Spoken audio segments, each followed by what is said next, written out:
Hey there, welcome back to my channel.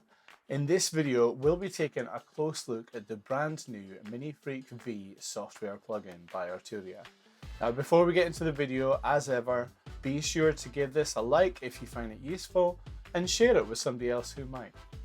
Also, I'm sure you know what I'm going to say, but make sure to subscribe, hit the notification bell to be kept up to date with all my releases as soon as they go live. Also, do you like the glasses? Anyway, so the MiniFreak is a brand new hardware instrument released by Arpeggiator in the late part of 2022. And it's got a software companion called MiniFreak V, which fuses the world of software and hardware perfectly.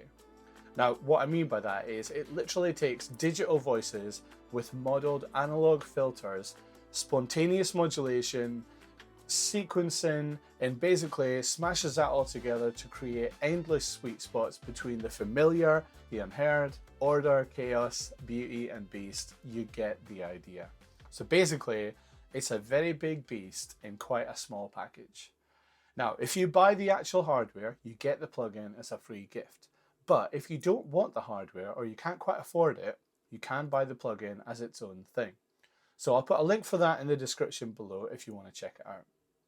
Now, this plugin really does cover a lot of bases, and in today's video, I'm going to play you through a few presets that I've created from scratch, and I'm going to give you them for free as a download to have a play with as well.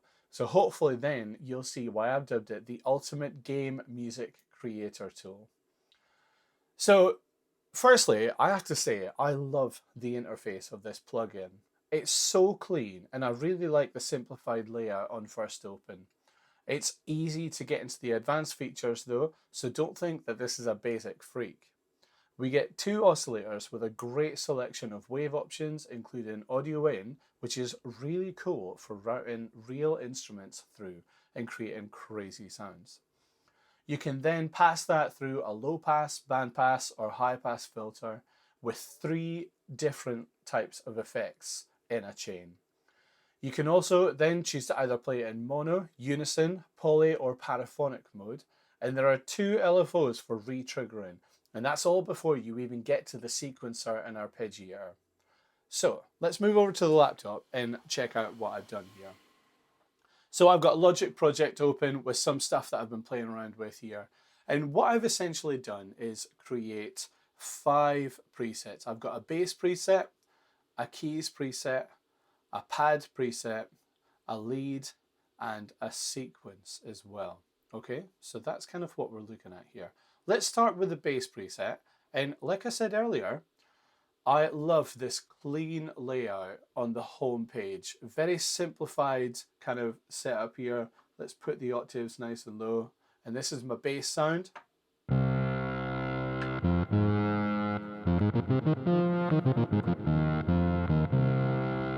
So I wanted a really big, fat, chunky sound in this. So I kind of just basically started having a bit of fun. If we go to the advanced section here, you'll see a little bit more of what we've got available to us. So in this mode, I've selected the voice to be in mono so that we're just getting a nice, strong, singular bass sound here. And I've picked this car plus STR oscillator type for oscillator 1. And also I've picked the formant type. I was basically just playing around and having lots of fun with this, to be totally honest. I wasn't going in with any kind of game plan. I just wanted to make something that I thought sounded really cool and meaty. And I think you'll agree that does sound really meaty.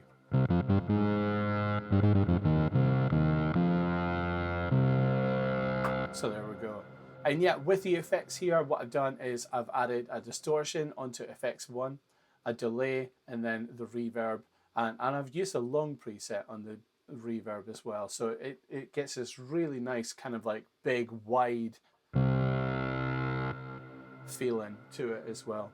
So that's our bass sound. Moving on quickly to the keys sound, if we open up that, and I'm going to bump up the octaves right to the middle range of the keyboard here, open up the advanced menu again, and you'll see at this time round I've got it in poly mode. So we're making as much use of the polyphony as we can here. And if you hear that,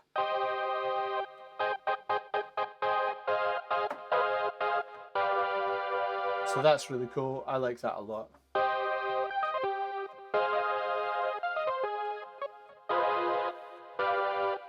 I think that's a really cool big sound, and obviously you can have a bit of fun with the modulation parameters and things like that as well. But I didn't really muck too much with that. On oscillator 1, I've used the basic waves oscillator type and mixed in with a super wave. So the basic waves, I've got it full 100% volume. In the super wave, I've got it 68.8, kind of just roughly 3/4 type thing. And yeah, we just had a bit more fun with distortion, delay, and the phaser this time on the effects chain. So that's kind of how things are routing there. I've also got a little bit of a low pass filter on that as well. So having a bit of fun with that keys sound there. Moving on now into the pad. Let's open him up again. And this time on the pad, I put it in paraphonic mode, which basically kind of gives you extra polyphony by taking away one of the oscillators as an option. So I've just got it on the harm setting here in oscillator 1, and then as I said, kept it in paraphonic mode. We've got a chorus on effects 1. Effects 2 I've turned off this time, and effects 3 has got that reverb, but I've put it in the darkroom setting, which I quite liked. And it's got this really kind of like ghost-like type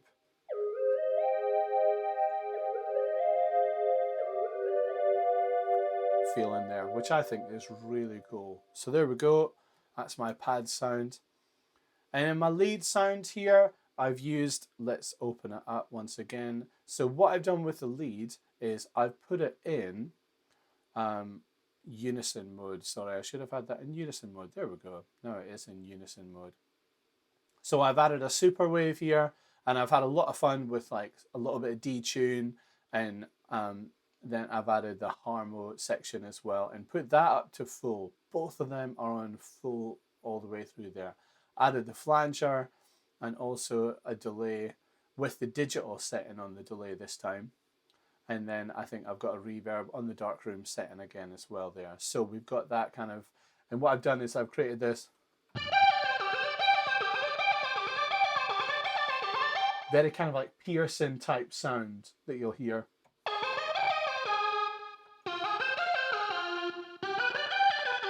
It's really cool, loving that there. Okay, so and then just to finish on there, I kind of created this very simple sequence to get a bit of like movement going along as well. So what I've done is I've had the basic waves and formant here, and then I've just turned on the sequencer and created a very simple kind of like blocky pad-like sequence. And you can feel that kind of coming through there. So I've used the Arpeggiator actually rather than sequencer here. So just having a little bit of fun with that as much as possible. But I'd love for you guys to download these presets, these patches that I've created, and see if you can have a little bit of fun with them. I actually created a little track here, the little 1-minute piece of music that I am going to post on my Instagram page. So if you want to check that out and give it a listen, I think it kind of sounds like an old school boss battle from a Final Fantasy game. See what you think. If you agree with me, then come back here and give me a comment and let me know what you think about it. Also, do you think, which of the patches do you prefer? Do you like that bass sound? What about the pads? What was your favorite sound of all 5 that you heard there today? Hey, anyway, I hope you've enjoyed this today. It's just a short look at the MiniFreak V software. And until we see you in the next video, take care. Thanks a lot. Bye.